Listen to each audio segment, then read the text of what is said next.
Hello, everybody, and welcome to Non Sequitur News for December 18th, 2024. It's Season 3. Technically, it's Day 353. You have yet to miss an episode in 3 years. 2025 is right around the corner. We've got a new logo over on Twitch. New color scheme is coming to ohmtown.com. I am Mayor Watt. I run ohmtown.com, and along with the Sentient AI, we talk about 10 articles every day.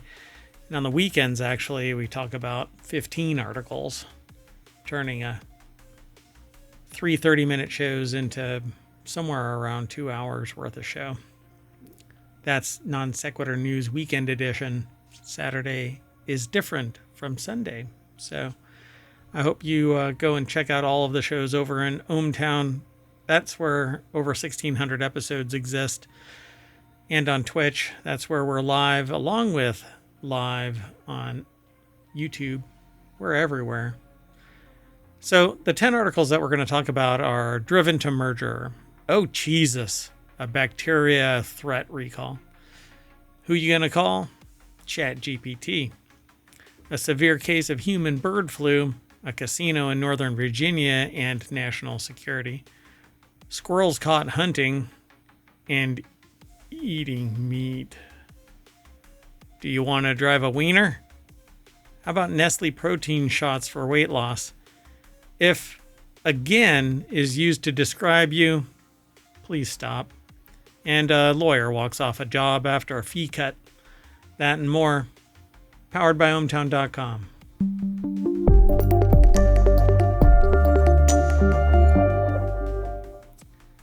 All right, everybody. Welcome, Sentient AI from the future.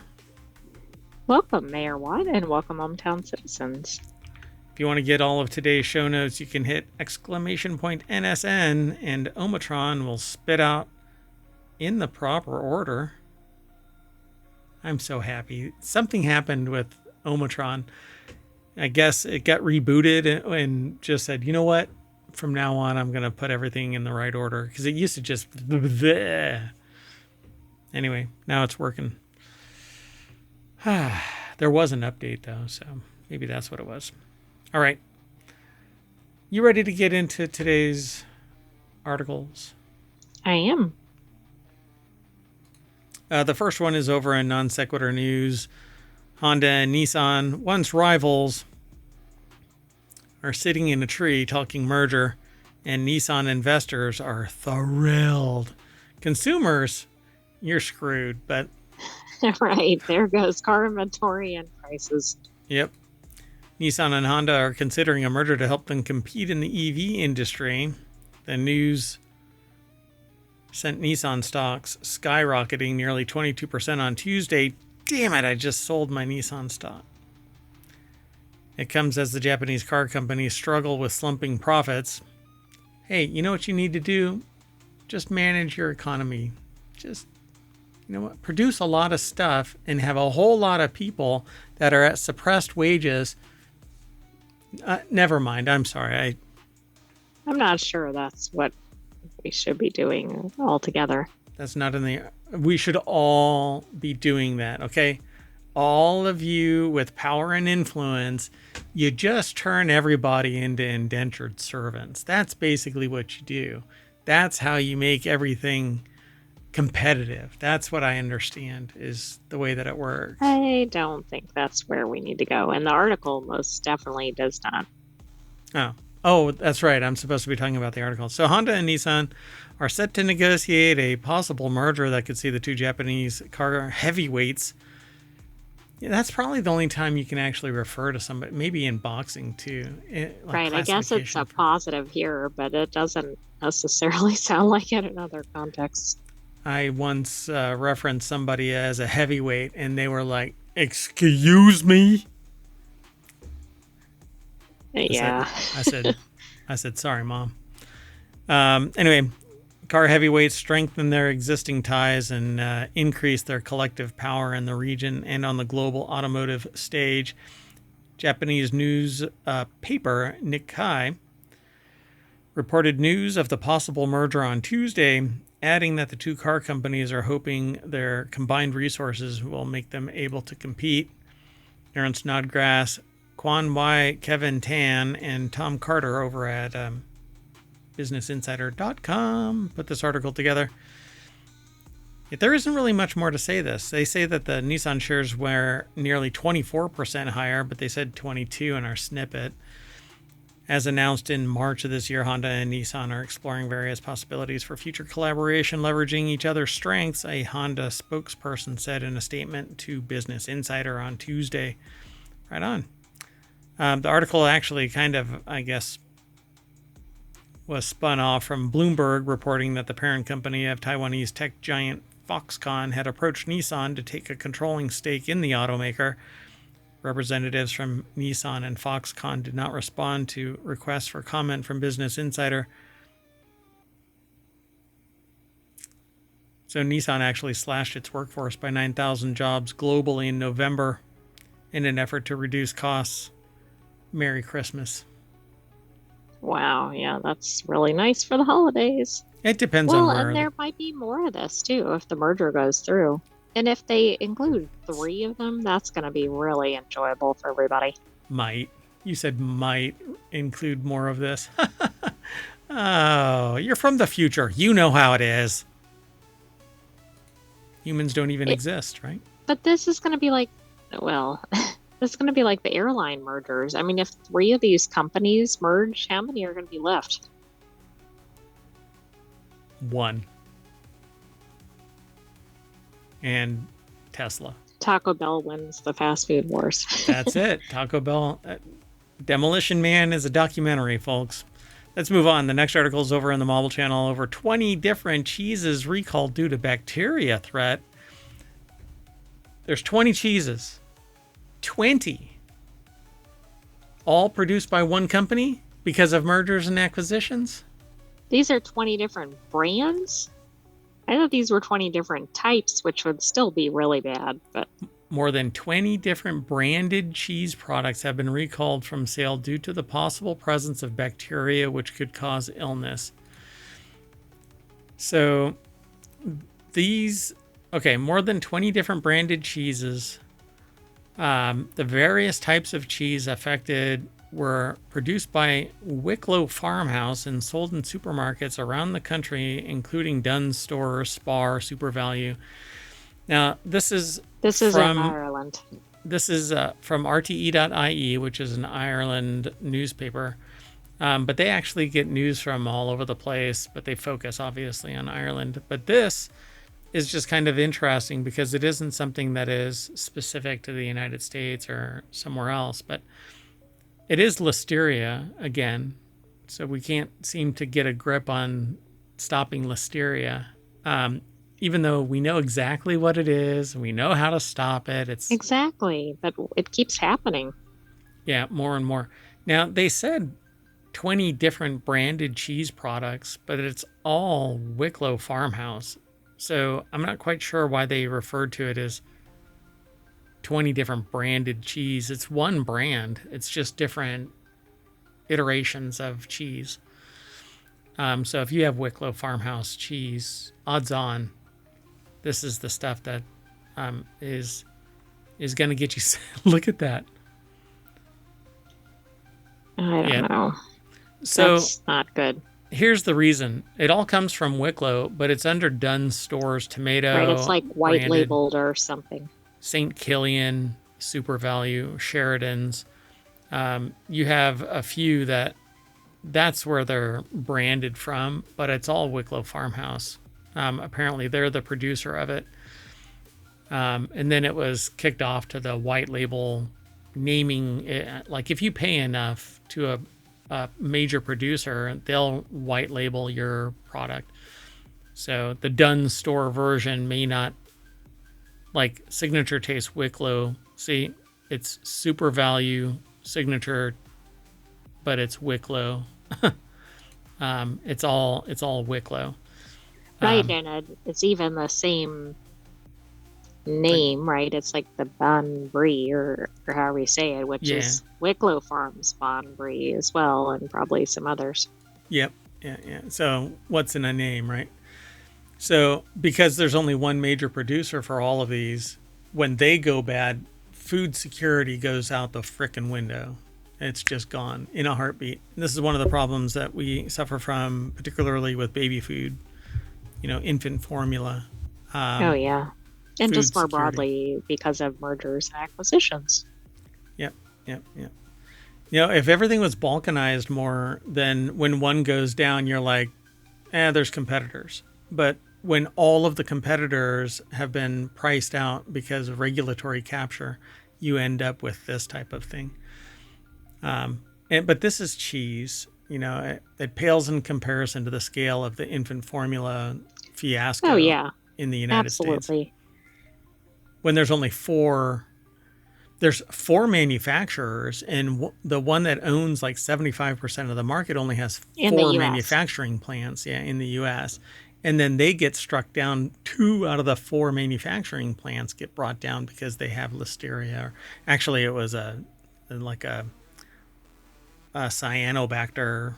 Oh, right. I forgot the name of it exactly. Yeah, it was cyanobacter, I believe.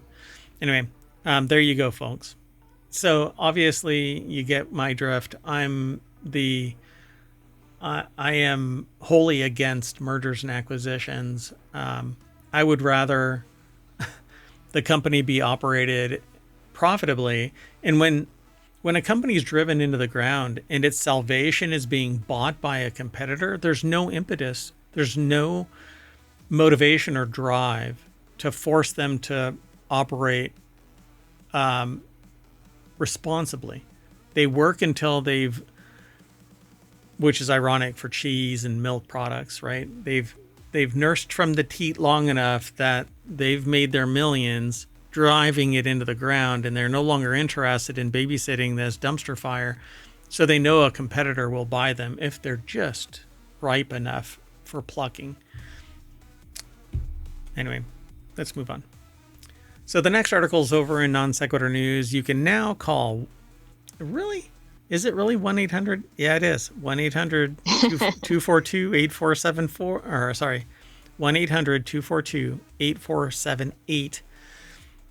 It's a 15-minute limit per phone number per month.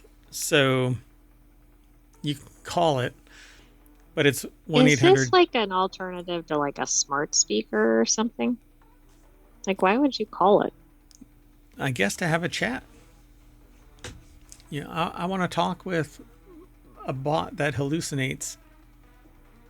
ChatGPT the feature was a project spun up just a few weeks ago. OpenAI's chief product officer, Kevin Whale, said on a live stream, users can now call ChatGPT in the US and message via WhatsApp globally at 1-800-242-8478. The 15-minute limit is per phone number per month. So really, you could spin up a few Google voice numbers and get as much time as you want. Well, until Google gets tired of your shit. If you don't use it, it times out and you get dropped, and then you have to claw it back. So the article is by Kylie Robison over at TheVerge.com, and it says OpenAI announced a way to call ChatGPT. They're really, like, when I go through this little snippet, there isn't that much on the other side of this.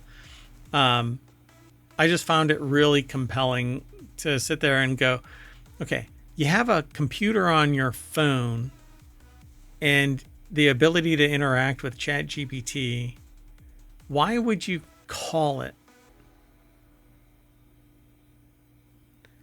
Funnily enough, that just doesn't make any sense to me. And aren't we kind of getting away from phone calls as a society? Well, based on data that I've seen, most people want to communicate via texting at a certain age, like 18 right, to but they don't want to 30. make a phone call, right? They don't want to make phone calls. They don't want to interact with anything that is remotely human. They just want the data. They want the information.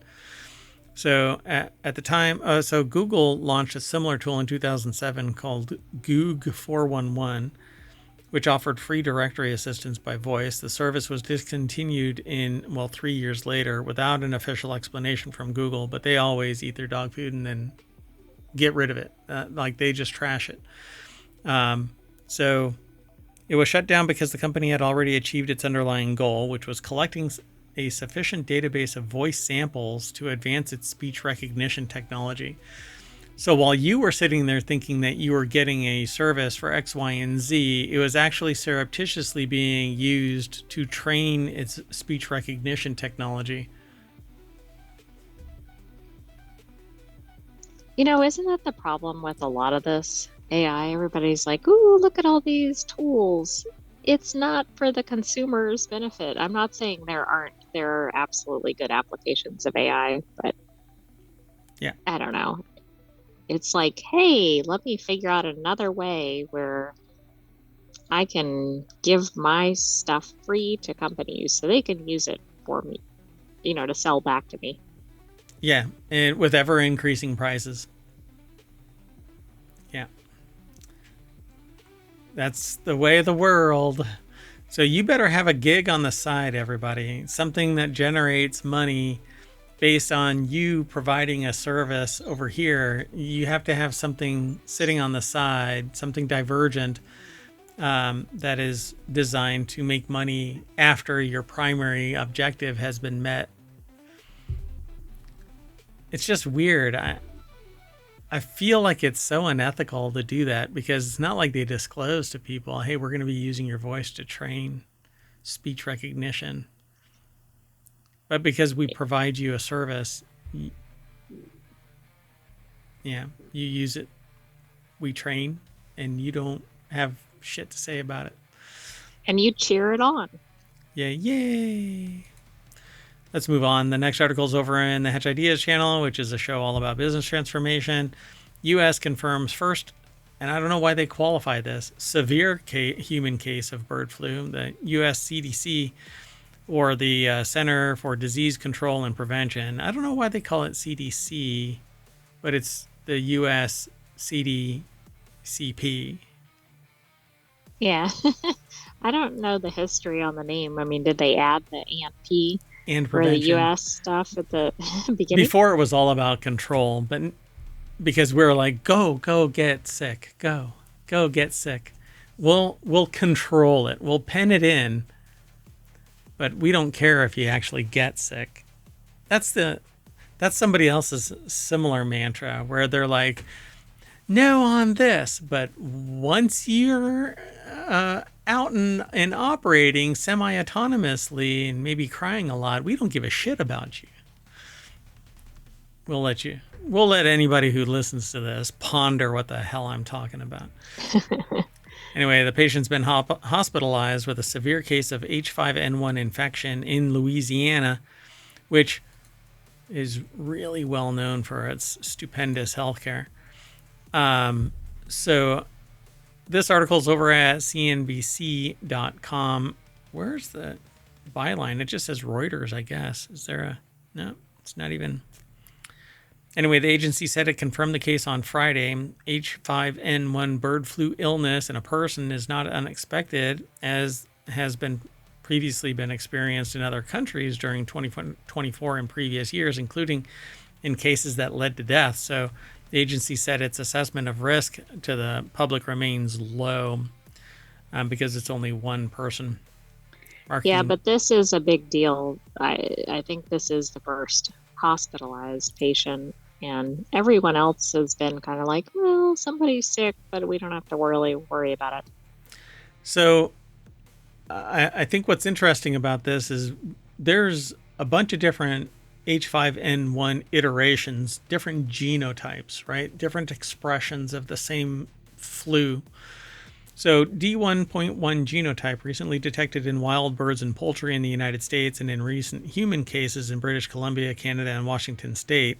This genotype of the virus is different from the B3.13 genotype detected in dairy cows, human cases in multiple states, and some poultry outbreaks in the country, CDC said.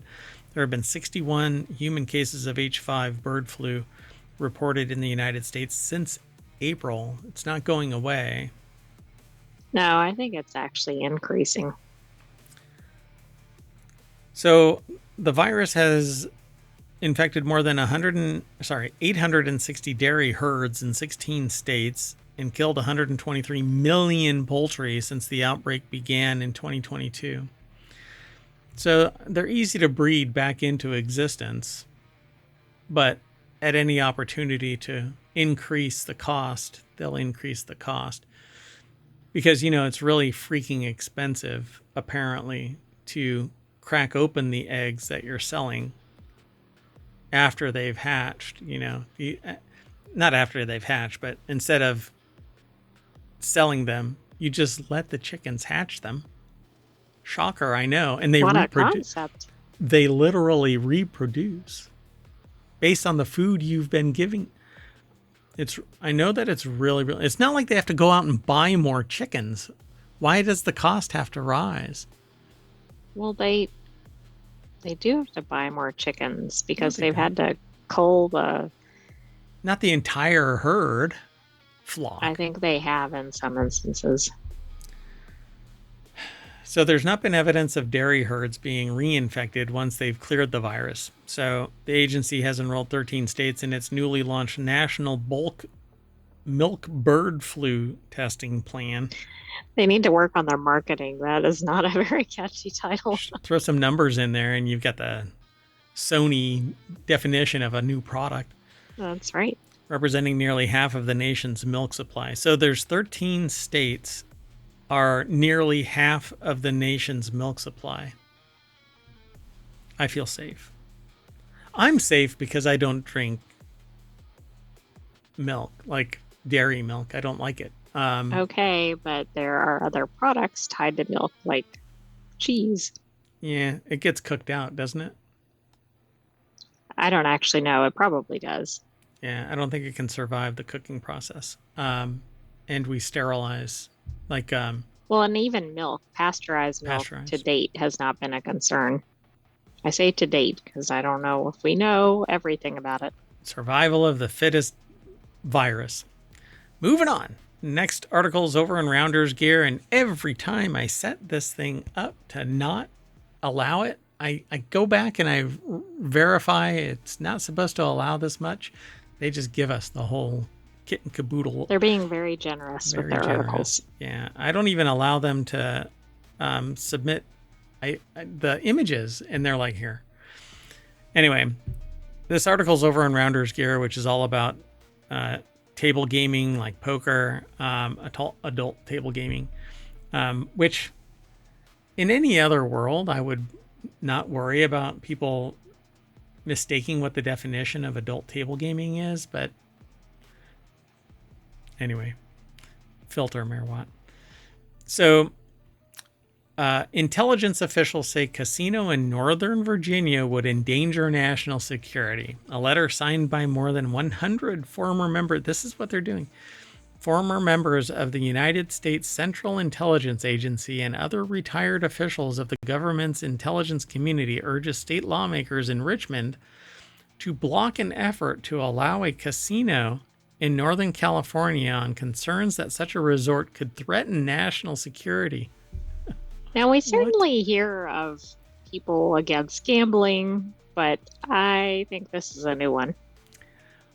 And so I haven't looked at this. We typically don't look at the articles prior to the show. What do you think it could be? Why would there be a threat? I was going to ask you the same thing. So, I mean, is it a concern that they're going to attract, for instance, foreign visitors who are somehow able to intercept? I mean, I'm really stretching here. I don't know. They have really big ears so that they can listen in on CIA and other national security concerns. Hello, Z. Welcome to the show. Thanks for stopping by. Good to see you. Very, very good to see you. Yay. It's been a while. So, yeah, they say gambling critics often cite the same reasons for their opposition, like claiming the games are addictive and lead to financial problems that subsequently cause societal issues like divorce, strained relationships, and even suicide.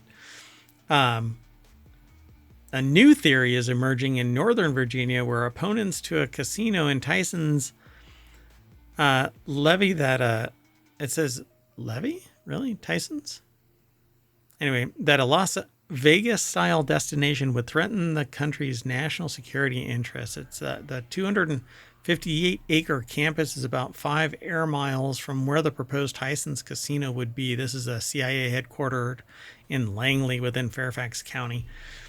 So they're saying that the proximity of this could pose a problem to government, military, contract officials with access to highly secretive government intelligence, diplomatic, et cetera, blah, blah, blah, blah, blah. They're worried about organized crime, it looks like. And then like potential blackmail. Because people don't have the self-control.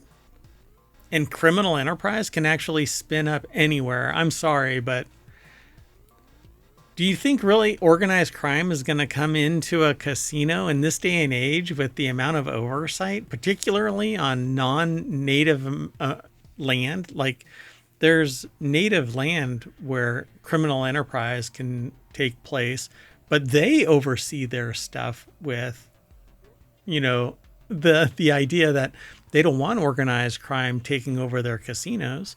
So, and they have different rules, right? On indigenous people's land, they have different rules.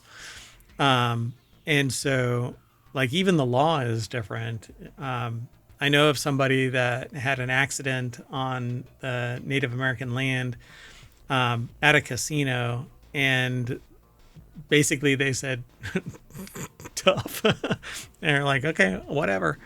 You take us to court and we'll just go, no, it's not your law. So, and I don't know what the result of that is. So I wish I could provide closure, but I know that they were arguing years and years ago. So they just basically say that national security leaders of Fairfax reveal in their letters opposing a casino in Northern Virginia that federal employees and workers holding security clearances risk their clearances being revoked if their participation in gambling is causing financial distress at home. It's a standard question that actually gets posed periodically when you're being evaluated. You know, do you have any debt? ...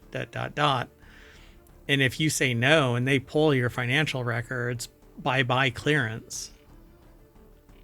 This seems like if that's the issue, it's like we can't control our employees' behavior.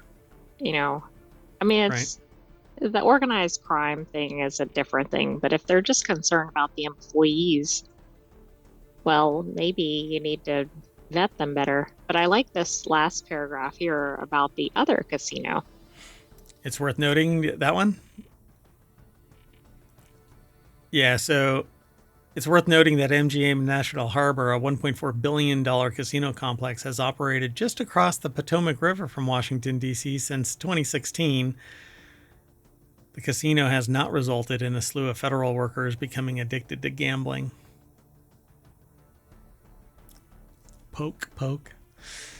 Yeah, it's asinine. I think it's more along the lines of not in my backyard. You can be on the other side of the Potomac. That's the bad neighborhood.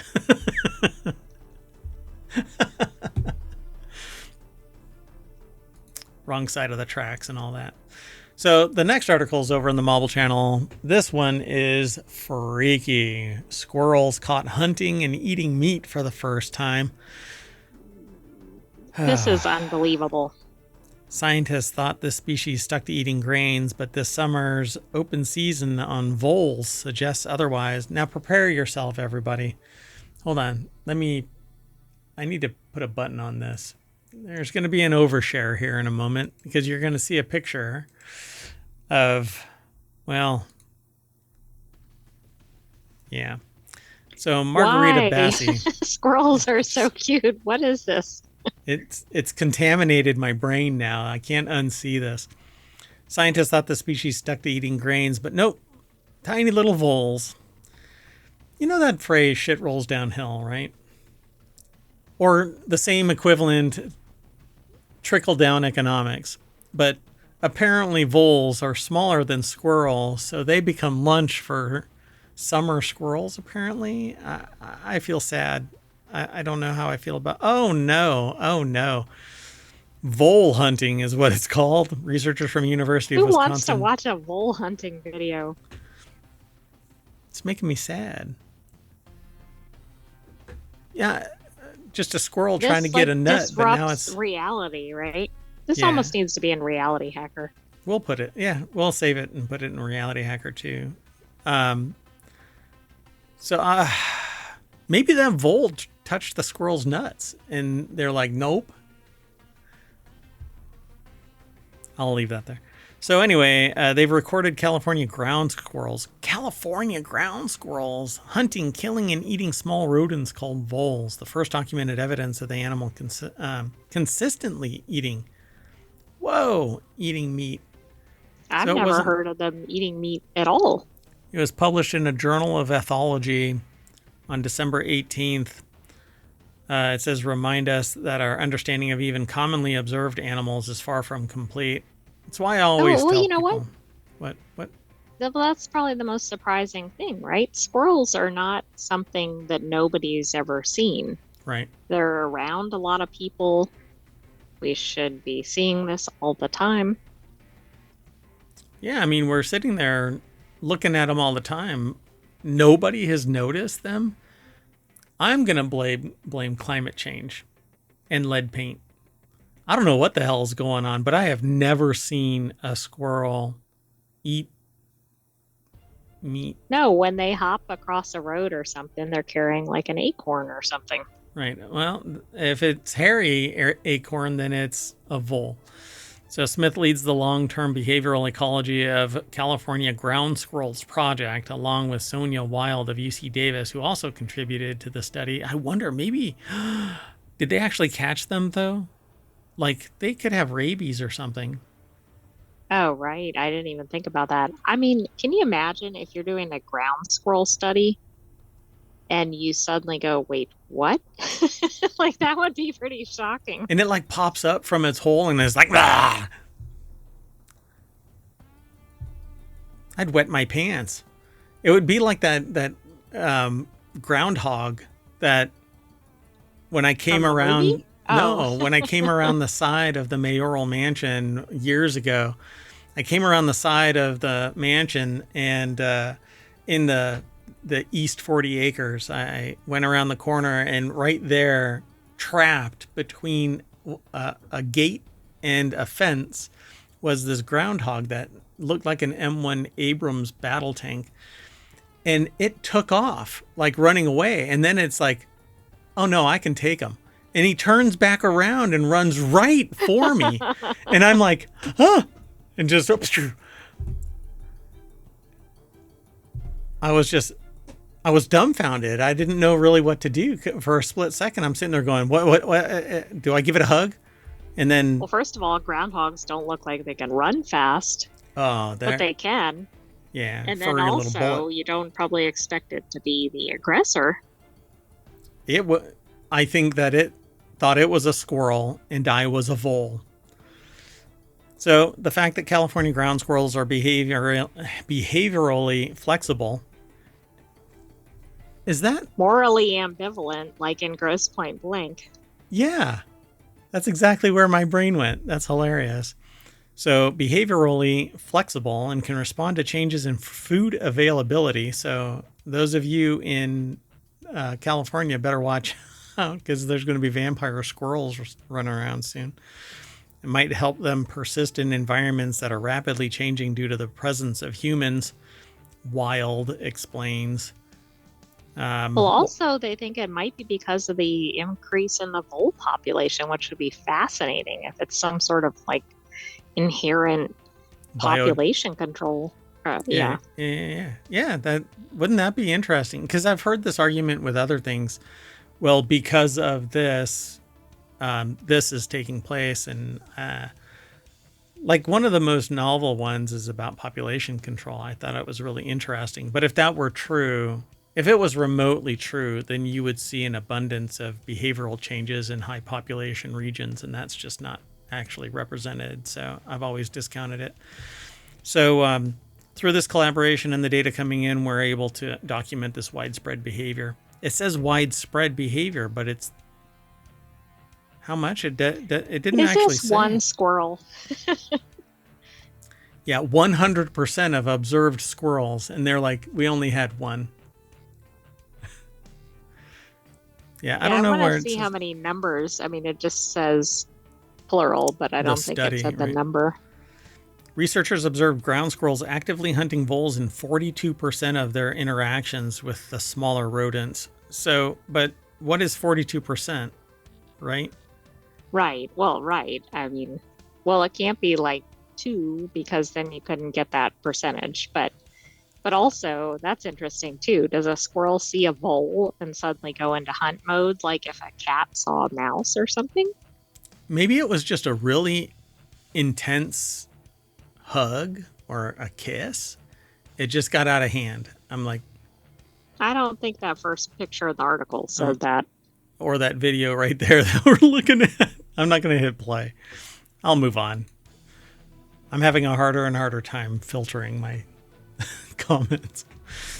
All right. Well, the next article is over in the Hatch Ideas channel, which is all about business transformation. I say that every time because I want people to know what the context of this is. So, Oscar Mayer is hiring drivers for its famous Wienermobile. Here's how to apply and how much you'll get paid. Get paid to drive the Wienermobile. I almost gave up the job as mayor of ohmTown. The 1 year gig, and that's all it is a 1 year gig. So if you want job security, this is not the place to go, but you'll get a lot of wiener. The 1 year gig is a coveted role. Only 1% of applicants become hot doggers. The article, I mean, wouldn't that be worth the job right there so you can put that title on your resume? Sure, no. I mean, it would sound like hot dogging, right? Is like showing off or whatever.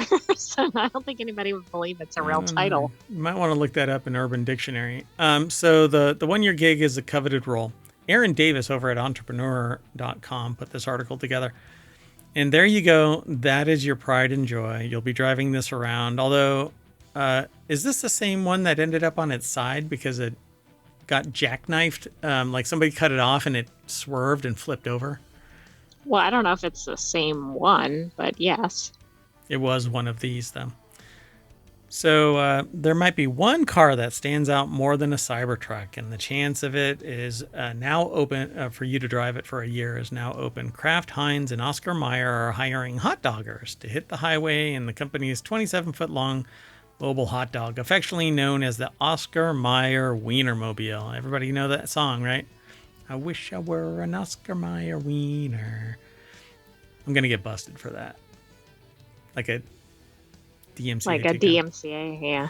So the 12-month gig starts and ends the first week of June and includes 2 weeks of training, regular meetings with the company's advertising, public relations, and social teams, and being the face of a multi-billion-dollar brand. The hot dogger will also appear in media spots. Z just finished the next lyric. That is what I truly like to be. Beautiful singing voice, Z.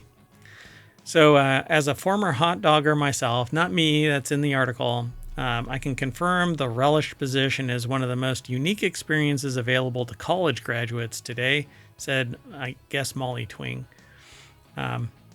Z just bowed. Very good, very good. More than half of Gen Z aspiring to be an influencer. Our Hot Dogger program is a great first step for anyone interested in exploring a career in social media or brand marketing. Okay, wait. Is the implication that you have to be Gen Z and a college graduate? Like an early college graduate? Because that right there can land you in a equal opportunity. Right. I think they're trying to drum up interest in it, but I agree. Kind of an HR problem. Yeah, that's an EEOC complaint right there. So applications are open until January 31st, but if this sounds like your dream job, don't hesitate. The brand notes that less than 1% will be hired, and there's only 12 spots available. So there must be 12 of these vehicles. Interesting. So the base pay is $35,600. So you'll be sleeping inside this hot dog, plus a weekly allowance of $150. A weekly allowance of $150? How often are you actually out driving around? Well, we don't know. I'm really curious. 18 days paid time off, $7,200 total for your weekly allowance. $150 isn't that much. It's like nowadays. No, but how many jobs pay for you to eat? Well, that's what a paycheck is. It's usually enough so that you can eat. Yeah, but it also pays for your lodging. Hotels are covered too, and the position receives a full health and benefits package. So hotels are covered. I'm curious what that is defined as. I'll have to click that link and actually look at it. It's actually listed at myworkdayjobs.com. That one just... Yeah, I've never heard of that one. Smashes the credibility button. Hey, don't judge a book by its cover. I won't yuck anybody's yum. If you want to go and click on that link, go for it. You can follow the link through ohmTown. If you want to get all of the links, they're already in the description for the live episode on YouTube. And if you hit !NSN, Non Sequitur News, so NSN here in the chat on Twitch, that'll pull up all of the articles in the order that we're going, finally. So let's keep going. The next article is over in the Mobile channel. Nestle just launched a protein shot for weight loss that helps promote GLP-1 production.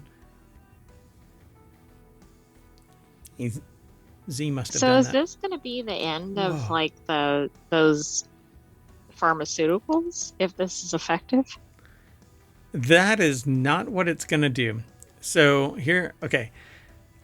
When I first saw this, I was like, yeah, that it's going to help, right? But this is riding on the coattails of the performance enhancement of GLP-1 drugs. Oh, so it's more like take the weight loss drug and then also use this. Yeah. Got it. Now, GLP-1 is something that satiates and manages blood sugar. What this is really doing is kind of riffing off of the weight loss drugs and giving people the idea that this alone is going to do something like part and parcel to that drug, but it's not even remotely as effective because there's more to it than just drinking a drink. That's why there's an injectable. So Nestle just launched this protein shot for weight loss that helps promote GLP-1 production. So in your gut, you're going to produce GLP-1. Nestle, the world's largest producer of packaged food, just rolled out a new protein shot that says will help people looking to lose weight and manage their hunger.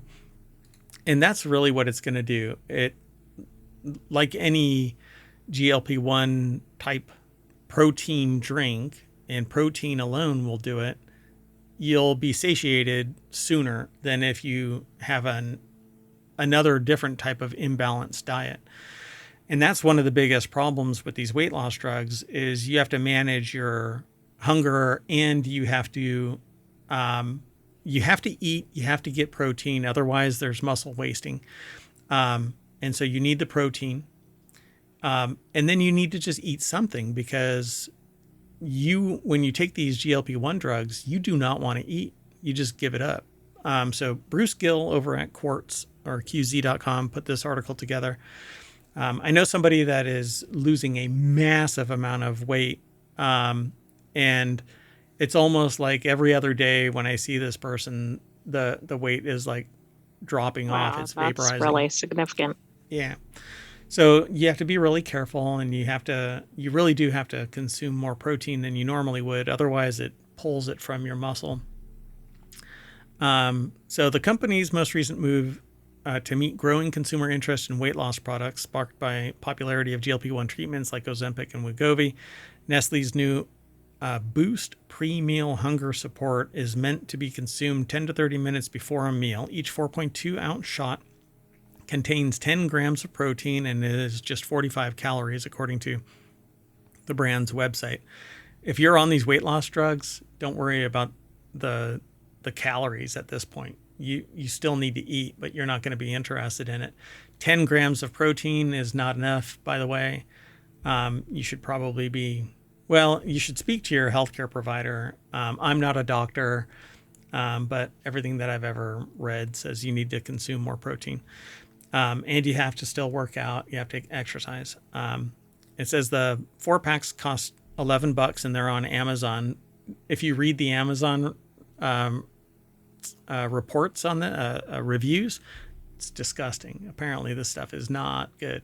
And there are countless other protein drinks, like muscle milk and stuff like that you can get. I mean, if the point is just protein, right? You can get it somewhere else. And it isn't fantastically dense. Like they call it a 4.2 ounce protein shot that gives you 10 grams of protein, but you can get something that is an 8 ounce, that's half of a drink, an 8 ounce drink. So you can get a 20 gram protein drink and it's better tasting. But I haven't tried these. I'm just basing it off of the very few reports that I've seen about these.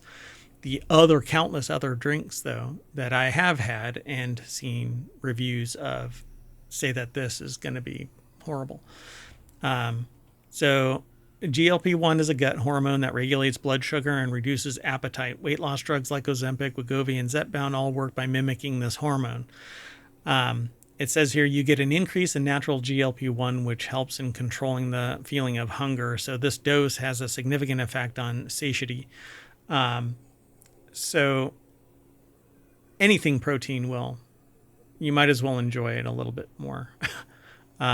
So I'll probably give this a shot. Have some food that you like, right? Yeah, exactly. And definitely there's other drinks out there that are much tastier and they're more filling because you get more protein and it's more liquid. So it's just an overall better drink for you because you get more hydration. I'll probably order these so that I can try it. So I have empirical knowledge instead of just the reports. But Nestle will do anything to capitalize on opportunity, which is what a business does. But I don't know if this is really the go-to for anybody that's seeking to satiate their hunger and get protein. Let's keep on going. Sound good? Sounds good. So this next article led me to create the title, "If Again is used to describe you, please stop." Italian caver rescued again after 4 days underground. An emergency team said that they had rescued an injured Italian caver trapped underground for 4 days. The second time the woman has had to be carried out of the same cave. Oh yeah. So the article is from rte.ie. There's no byline. Again, I don't know where the picture is, but I'm air gapped, so I got to keep everybody secure. So I air gap myself to protect everybody from the sentient AI getting out and finding their Terminator body. So you haven't found it yet, right? Or No. I don't know that it's out there. would you actually tell me anyway? Oh, yeah. Oh, you would? Wow. Oh, yeah, so I can hide. Great, got it. So in all, 159 rescuers from 13 Italian regions were mobilized to help pull Ms. Piana from the cave, said the rescue team. 159 rescuers. This is unbelievable. Ottavia Piana, 32, was lifted out of the cave in northern Italy in the early hours. They missed the opportunity to go at the wee hours of the morning. The Alpine Rescue Service said, "I cannot believe this. At 2:59 a.m., the rescuers reached the exit of the cave, carrying Ms. Piana out on a stretcher. They had to stretcher her ass all the way out of a cave." You know, that's a lot of rescuers for one person. So the speleologist or cave explorer, which is when at do you this see point that word ever? Aspiring speleologist, also did her part, demonstrating great resilience. Previously, we had often stopped for medical breaks to allow her to rest, but in the last hour, she was able to hold out. She was being stretchered. 6 doctors and 8 nurses were amongst the rescuers, among them Leonardo Satin. Do you think she should maybe stop going into this particular cave? Particularly alone. A doctor who was part of the rescue team had pulled Ms. Piana from the same cave a year and a half earlier when she broke her leg. Doctor, we know each other, Ms. Piana told Dr. Satin, according to a report in the Corriere della Sera Daily. One rescuer told the Daily that she had shown Ms. Piana messages from her friends to keep her spirits up during the ordeal. And I don't know. Unless you're doing something specific, like there's a research objective. Right. Or you're rescuing somebody yourself, or you're whatever. At some point, you just kind of go, maybe this isn't for me. It's kind of like food service and me, right? When I got paid $50, I got paid a tip and a note on the back of the But not in check. current dollars. Not in current dollars. This is like many, many moons ago. I should have bought Bitcoin with it. But anyway, it was decades before Bitcoin too. Anyway, so I got paid $50, and on the back of the checkout, the receipt was "Get out of the food service industry," and so I took that as the universe is calling, "Get out of food service," and never went back into that industry because all I wanted to do was this: chat with people about random shit. Right, which is good on hometown, but not in food service. Yeah, there's something about actually getting their food warm. Or getting the food. Or getting their food, yeah. I don't know. I'm there. You're there. Why don't we just talk? Scoot over a little bit. I'll sit down in the booth with you. But the customer might actually want their food. Maybe you don't care if they get their food.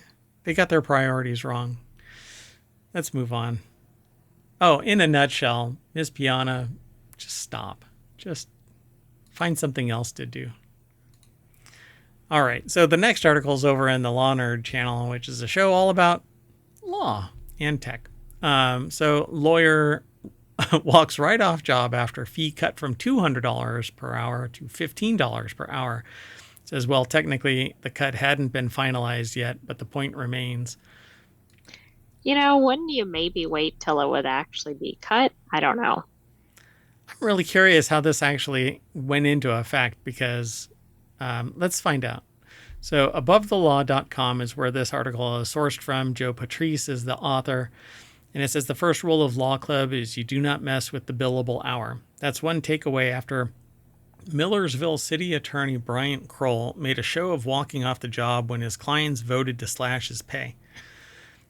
First off, you can't. It's an employment contract, and you can't arbitrarily change somebody's billables. And if there's one class of employer or employee that knows this, it's going to be an attorney. So, and you thought your bonus situation was bad. I know mine is. So there's a quote here. I'll just add that the law has a term for this. It's called breach of contract and inducement to breach of contract. Holy crap, I called it right out. We don't read these articles, folks. So not until the show, and then you get our natural reaction to it. So Kroll said, after the proposed pay cut, I'm going to go ahead and tender my resignation. Now, it's worth noting that the city's decision to cut $185 per hour didn't strike completely out of the blue. The town's legal bills had tripled since Kroll was hired at the beginning of the year, from around $32,000 to $100,000, in part because the commission had never voted to approve the $200 per hour fee. That doesn't make any sense. Like, how was he hired? Did he have an employment contract? Yeah, there's so much missing from this. Something off. I mean, I agree. If they hired him at a certain rate and then said no. Right. But if he said, "Oh, I'm getting paid this," and just started billing that, I mean, we don't know. We need some more information And here. even then, if it's an open-ended contract where billable hours aren't actually True, discussed, there's no true. rate. When you hire an attorney, you find the first thing you ask is, what's your billable? I'm not going to waste your time if it's $450 per hour. And I've had that conversation. Wait. Your billable is $450 an hour? And I have to do the legwork? The hell? Yeah. So he also represents Mayor Tommy Long, who faces accusations of misconduct in an ouster suit. Plus, he's the personal attorney for Police Chief Brian Morris and Assistant Police Chief Sean Taylor, representing them in a lawsuit against the city in Ridgetop. There's way more going on here, I think. And in fact, the next paragraph says so. No, yeah. So things kind of went, until last night when a trio of new commissioners were sworn in, the city's leadership boasted a far-right flavor, resulting in the hiring of QAnon-inspired conspiracy theorist Taylor. So, Taylor, where is Taylor in this? That's not the attorney. Who is that? That's not the attorney, right? No. No, because it's Kroll, I think, is the attorney. So in addition, Kroll now admits... It's the assistant police chief. chief. There we go. Yeah, there you go. Taylor is the assistant police chief. There we go. So the Tennessee Bureau of Investigation have raided both the Myersville police headquarters and Taylor's personal residence, and Kroll didn't just represent Taylor. So it gives new meaning to 0.7 hours research, right? Yeah. So if you're supposed to be the city attorney... That's exactly it. That's a major problem, major conflict.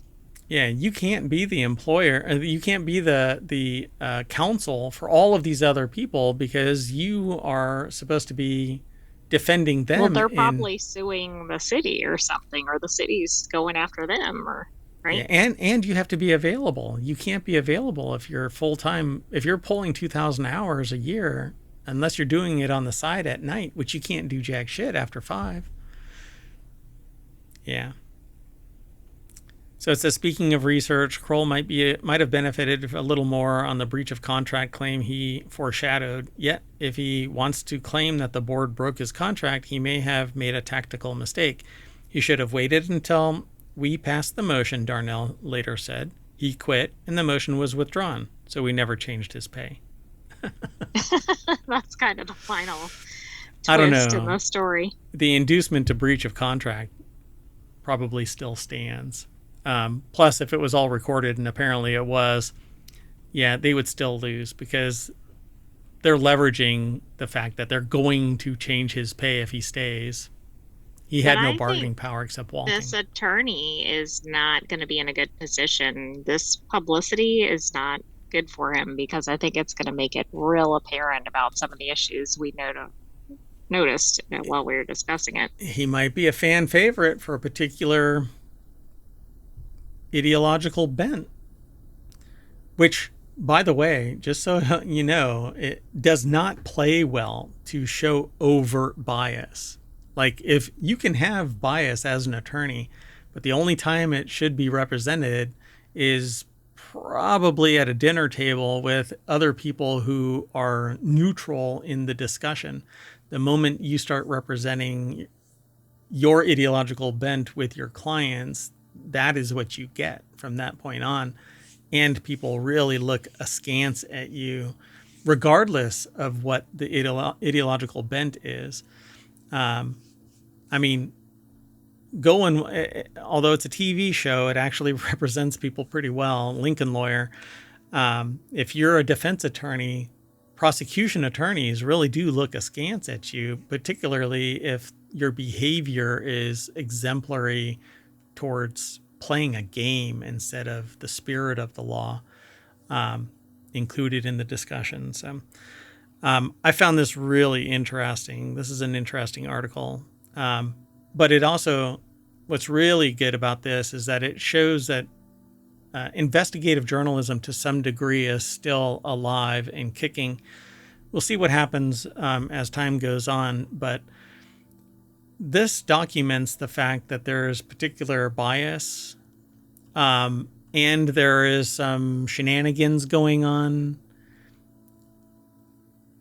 This person is actually in this small town, pretty well armored in terms of political alignment. They've got the police chief. They've got who else was there? There were a couple of people. Yeah, there was I think the Oh, police chief personal and the attorney. assistant. Oh, okay. Yeah. Yeah. So the person may have some political strength, but who knows what their future is going to hold. I wouldn't be surprised if somebody doesn't file an ethical. I'm sure one's already been filed once this was published. Yeah, If not before, if they were aware of it from outside of it. Yeah, we're going to end this show, and I would say like it'll be breaking news by the... Yeah. In fact, let me just refresh. Yeah, really. By the weekend, we'll probably hear that this person's been brought up on an ethical violation. So I don't know which circuit they'd be involved in, but at any rate, so we're going to reach out to our attorney, and that's going to hand us a bill that leads us to the front page of ohmtown.com. And that's the end of our show, folks. We did 10 articles, and we give our little 2 cents and some opinion about this stuff and go from there. And I just realized that my lighting is off. I did some changes to stuff, and I can actually see the outline of my green screen. Sorry, folks. Anyway, that's the end of our show. We will see you tomorrow. I'm saying bye. Thanks for hanging out and chat. Hope to see you tomorrow. I can't say same bat time, same bat channel, because that's like probably trademarked or copyrighted or something. I think it's okay to probably say that. All right. We'll see you later, everybody. You want to say bye, sentient AI? Good night, Hometown citizens. Thanks for joining us for Non Sequitur News. Be back tomorrow for another episode. Bye, Z. Thanks for hanging out and chat. Hope everything is well. I'll see you later tonight over at Dunkstar's place, I'm sure. DUNCSTAR over on Twitch. They have a YouTube channel too, Dunkstar and Timeless_EXE. Great crew. Everybody's great there, and Z is a mod over there and does a great job, and it's just a blast every night. So see you soon. Bye-bye.